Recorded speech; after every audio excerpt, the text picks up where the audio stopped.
I saw this commercial for the drug war. Maybe you've seen it. It's the commercial that says, if you buy drugs, even pot, your money will go to fund terrorists. Foreign terrorists. Now, this was a big wake-up call for me because, you know, I grew up with the traditional propaganda about pot, the stuff we all grew up with, all the scare tactics about pot, what it does to your brain. You know, I can't recall any of it right now. We're in a war against drugs. The war on drugs. Drugs are menacing our society. Say no to drugs.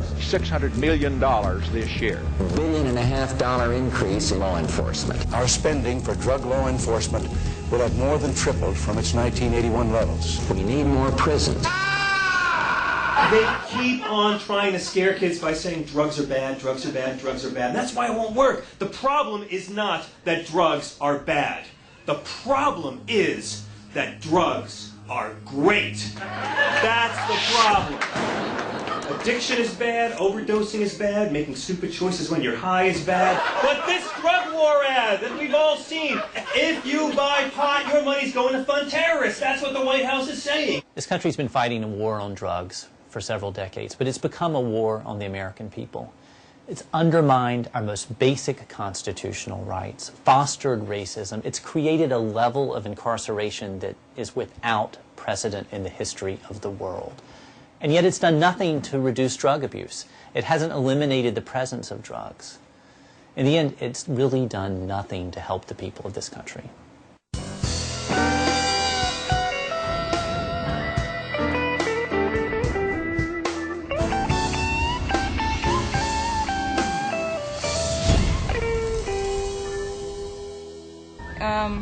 It's hard as a parent who want to give their children so much more, you know, for them to live over here, because regardless to what you teach them in a household, when they come outside, it's something completely different. We don't have any type of financial base where Hearn can survive.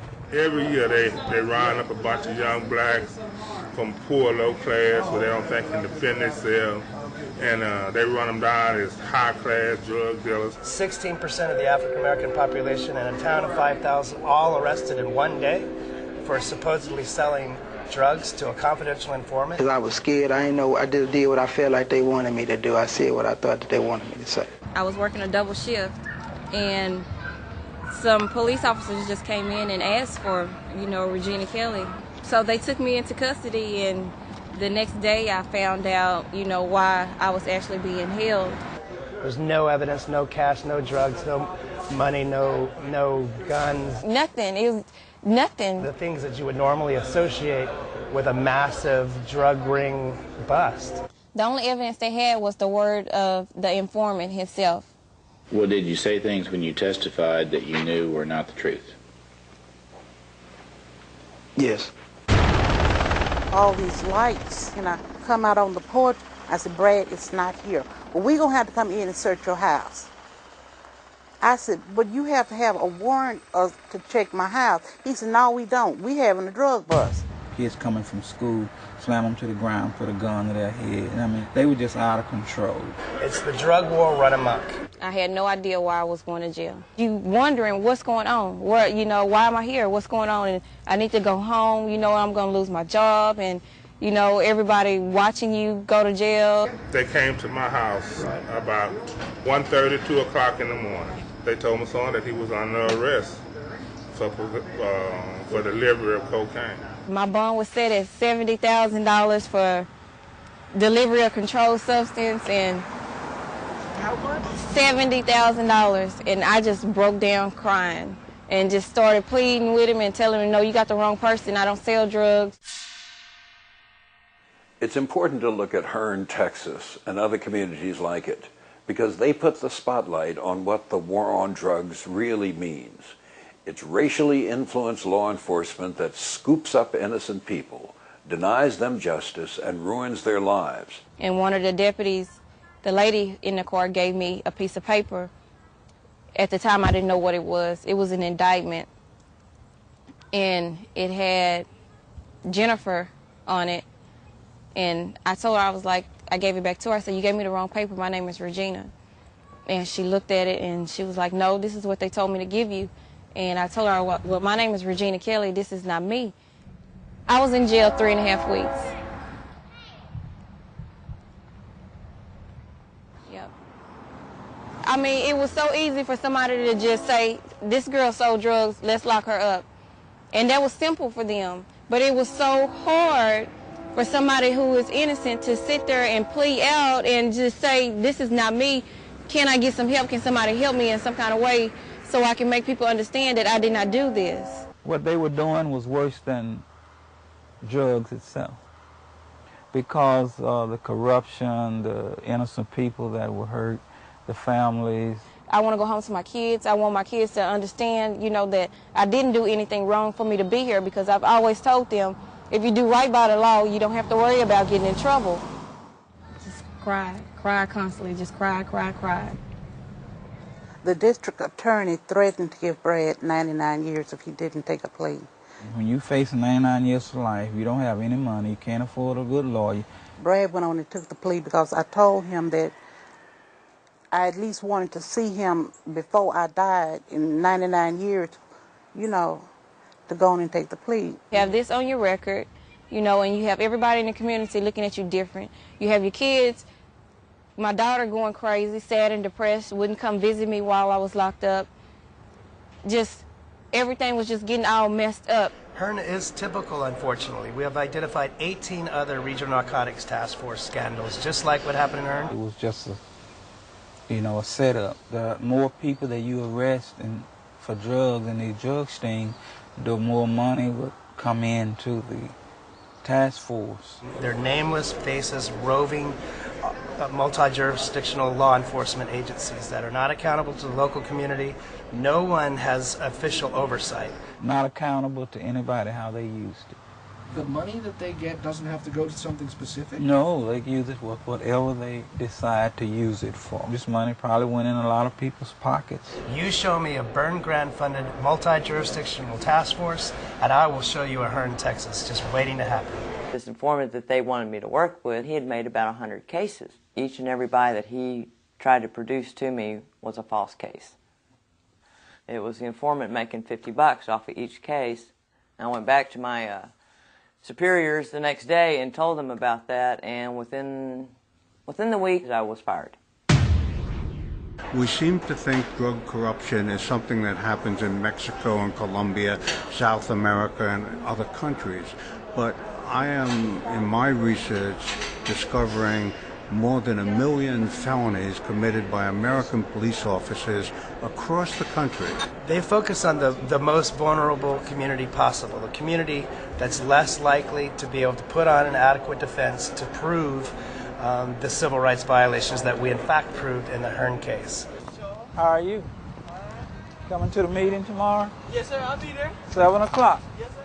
It might not be your son or your daughter or your nephew or your niece today, but it will be tomorrow. And what affects one of us affects all of us. And if you don't fix the problem now, it's going to affect children down the road for a long time. The ACLU decided to take on a lawsuit on behalf of the people who were arrested in Hearn. Today, I'm proud to say in Texas there's a state statute that prohibits the conviction of anybody based on the uncooperative word of confidential informants. This case took 3 years to litigate, and it was an uphill battle. But in the end, all the criminal charges were dismissed, and the arrest records were all expunged. For the men who are in control of all the task force, all I ask is that you clear your conscience and do your job right. Lawsuits can articulate justice, but by themselves they're not enough. You can't just sit back and complain about something. You have to get out there and try to change it. This has taught me so much about the system. I'm thinking about running for city council.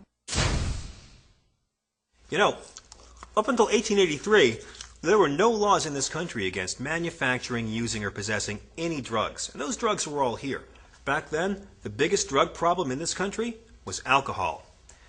Just like today. Cannabis, hemp, was a major American crop going back to the pre-colonial days. In the U.S. Census of 1850, they counted over 8,000 cannabis hemp plantations in America. Growing hemp was as American as apple pie. And everybody knew back then, if you smoked the flowery top part of the plant, you would want to eat a lot of apple pies. Now,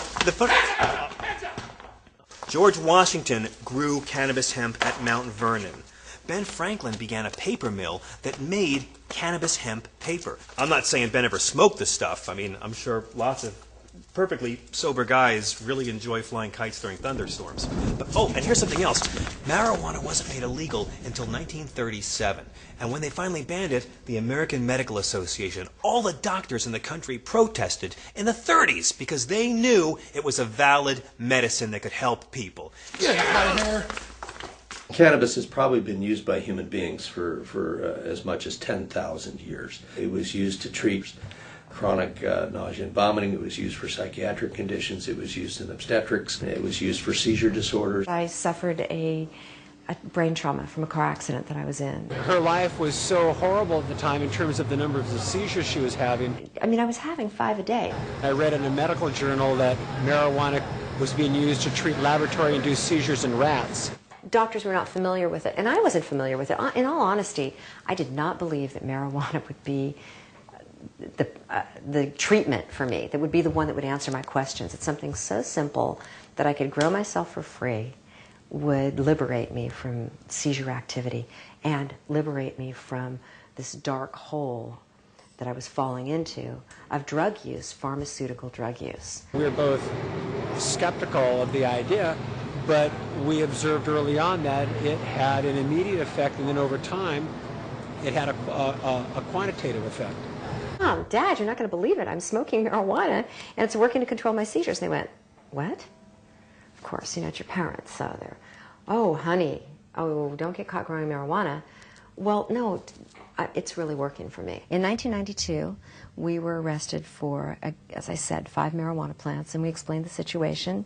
Nonetheless, they took them, and we went to court, and I was the first patient in the state of California to challenge the law on medical necessity. And it worked, and I thought, bravo, hooray, I'm the first person in the nation who can legally grow marijuana. She decided to share those benefits with other people and founded a hospice, WHAM, in which marijuana and other benefits are provided to hundreds of patients, often in their dying days, people with cancer, AIDS, and, like Valerie, epilepsy. This is the basis upon which WHAM is formulated, and it reads that WHAM is a collective of patients and caregivers creating community, building hope, dissolving barriers, and providing support in medical marijuana at no cost.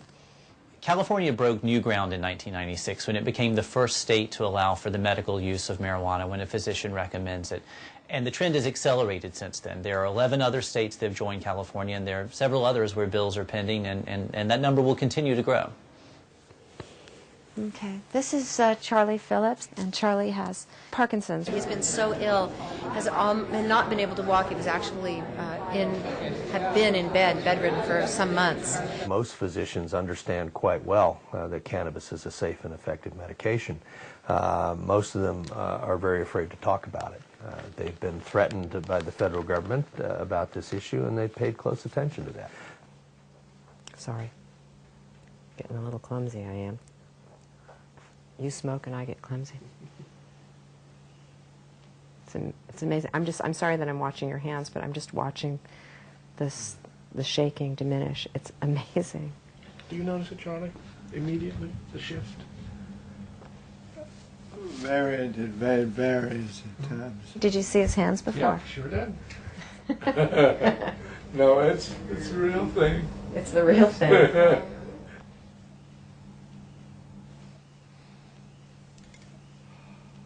The images that you see here are WHAM members that have died, and they're actually not everybody is up here because we need a new, bigger wall. And 158 of our members have died in 13 years that we've been in. It's been a little over 13 years. In the event that one of our members passes, we'll bring ashes there and spread the ashes. There's 17 members buried on the hill above the garden. And there are 4 or 5 members' ashes in our garden. And, you know, we celebrate our lives together, and we also celebrate the deaths that we have to, you know, sit with. One of the most profound things that I've witnessed and that people speak about, patients speak about, is the use of marijuana and its ability to soften their experience and many aspects of it, to soften the nausea and the pain, the sleeplessness, the feeling of being separated from so many people. The patient can manage taking the chemotherapy, and he may live longer. She may be able to stick around for her child's graduation, which, believe me, is the wish for more than one of the mothers in our group. I mean, every mother in there is hoping that they'll see their little babies make it. You know, Margot, sweet friend Margot, you can see her right here with her son. She had breast cancer, but she was pregnant with her son, and she didn't, you know, she couldn't dream of having an abortion. She wanted to have her baby, and she felt that she could live through that, and she did. She lived until he was about 2.5. We realized that we had to continue doing the work we were doing. In 2002, Mike and Val's home was raided by federal drug police. I heard these boots stomping on the deck and jumped out of bed, and realizing that it was the federal government. One of the agents came behind me and pushed me to the ground and put a foot in my back and a gun to my head. They came in with assault rifles. They were wearing combat fatigues. They terrified Mike and Val. They terrified their friend who was in a wheelchair. They can put me in jail, and they can put Mike in jail for a long time. Mandatory minimums are very long. The very day of the federal raid on Mike and Val's home, there was a swift reaction. In the press, in the streets, the people of Santa Cruz were just not happy to have the federal government coming in and taking this kind of action. So the city council ended up saying you can use the steps of City Hall to give marijuana to patients, to do it in open, to do it with approval from the city, and to send a message to the federal government that they were not welcome. What they did is they ended up leaving me with something.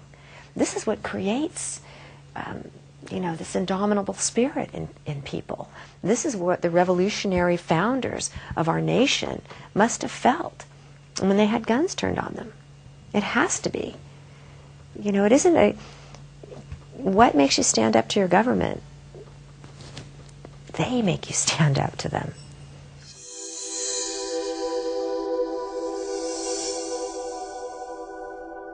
Look, Your Honor, does the government have the right to put people in jail for doing things that don't hurt other people or their property? Every single day in this country, Americans eat way too much junk food. They smoke too many cigarettes. They drink too much alcohol. They take too many prescription drugs. They join cults. They commit adultery. They spend themselves into bankruptcy. And they watch Eliminate. None of these things are good for you to do. However, you have the liberty to do them. We have this crazy argument from the government that we're locking people in brutal prisons to protect them.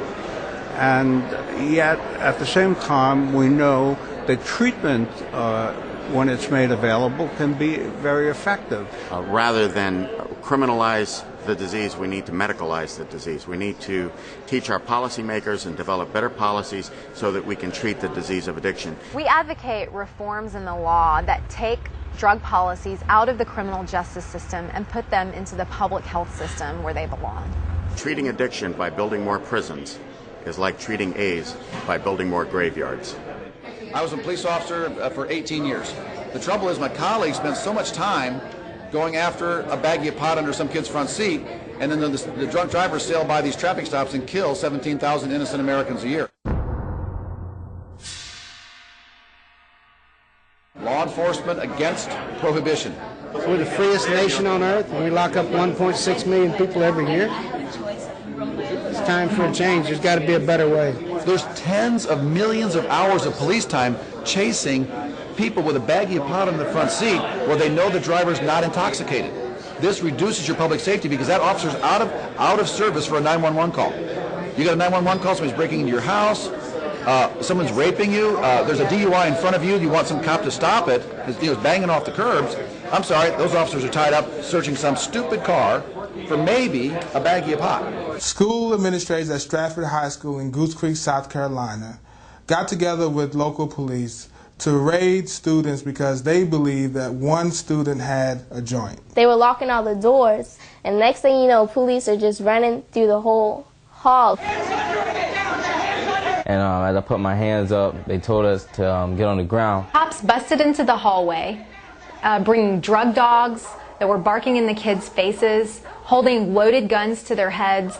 Meanwhile, the dogs are ripping up their backpacks. The kids are handcuffed. I thought it was like the Columbine incident, terrorism, with 9/11 and all that going on. I thought there was a weapon in the school or something. When I found out later that it was a drug raid, I was like, what in the world? Are you serious? That was ridiculous. Put your hands on your head. You understand? Do not move. The whole incident, I was scared because, I had a gun pointed at me. I didn't really know what was going to happen. So at the time, I was just trying to do whatever they told me so nothing would happen. The white students were looking in from the outside. If you look to the other side of the hallway, where most of the Caucasian kids were, not a lot of police and stuff was down there. After an hour of holding kids to gunpoint, bringing the drug dogs in, searching them, handcuffing them, not 1 ounce of drugs were found. Nothing. All right, let's get your book back and report to class. After that day, I just never felt the same at that school.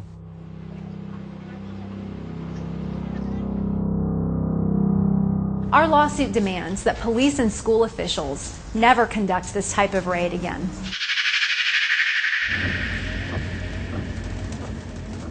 This picture is a picture of me, my sister Cassandra, and my mother. I think I was probably about 4, so it was probably back in like 1993 or something like that.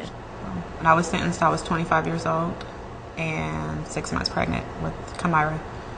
We have 1.5 million children in this country without parents because their parents are incarcerated for drug crimes. I've never been able to have my mother tuck me in at night or read me a bedtime story or do anything like that. My mother she has been in prison since I was 9 years old, and she's facing 27 years for a non-violent crime. She's the first offender, and it's for conspiracy of drugs. She was not actually selling drugs. Their mother was involved with a man who was dealing drugs. She answered the phone, paid the rent on the apartment, and would drive him around, but never used drugs herself. Sometimes I might get like 3 letters from her within 1 week. They're all long. Sometimes they're just little notes just to say, hey, I love you and I'm thinking about you. God has the final say, and as much as I don't want to do the rest of this time, I know I can if I have to. I've been through so much and I'm still standing. All praise to God. The reason why she's facing that much time is because of the mandatory sentencing. The judge cannot give the defendant a sentence lower than that which is prescribed in the mandatory minimum. Well, I've served on the bench over 33 years, and I've seen many instances where people have been subject to mandatory drug sentencing, where they have been subject to long prison terms far beyond what was necessary to deal with their problem. The number of African American women who are in prison now, that rate has increased by 888%. First time that I went to go visit my mom in prison, and it was weird. Like, it was actually pretty scary for me. And she's happy that we're visiting, but it's the last day, last moment when we're leaving. And she breaks down and she cries, of course. Because, it's hard, she doesn't see us often anyways, and then for us to be leaving, going back home, and she's still there, that's when we always see her break down. Over the last 10 years, I've visited with my daughter 7 times, so you can only do so much in that time frame. I know they may knock off a couple years for good time or good behavior or something like that, but still maybe even 10 more years or so, if they don't change the law.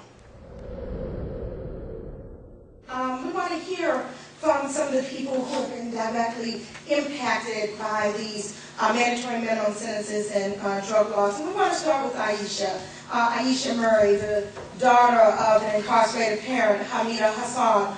My mom is just a strong person, and she just isn't giving up, and my mom is really what makes me a stronger person.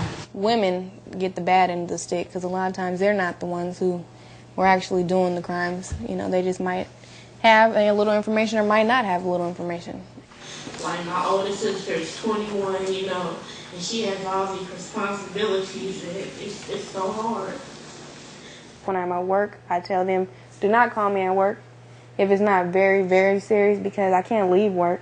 And all it does is stress me out for the little 8 hours I am there at work, you know. And with her, she's there forever. I mean, not forever, but you know what I mean. It's not looking like anytime soon she'll be here. You know, what about all the other mothers that are separated from their kids, and other mothers that have had their babies in prisons, you know, that... I would just tell my mom that I love her, that she's a strong person no matter what. Never give up, and we're going to be supporting her and standing behind her 100% just to keep on fighting until she's home.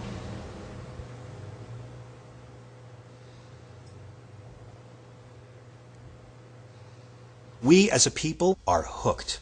Like caffeine, sugar, foreign oil, or reality TV, we are addicted to the drug war. It's a habit, and we don't know how to break it. We know it's not working, but we can't stop. We know it's too expensive and the money's not there, but we can't stop. We know it's flooding the legal system, but we can't stop. And there's two kinds of people who keep repeating the same behaviors over and over again, each time expecting a different outcome. Addicts and crazy people. So I really, really hope that we are addicts, because addicts can get rehab. And I don't want to believe America is this insane. The drug war is a war against Americans.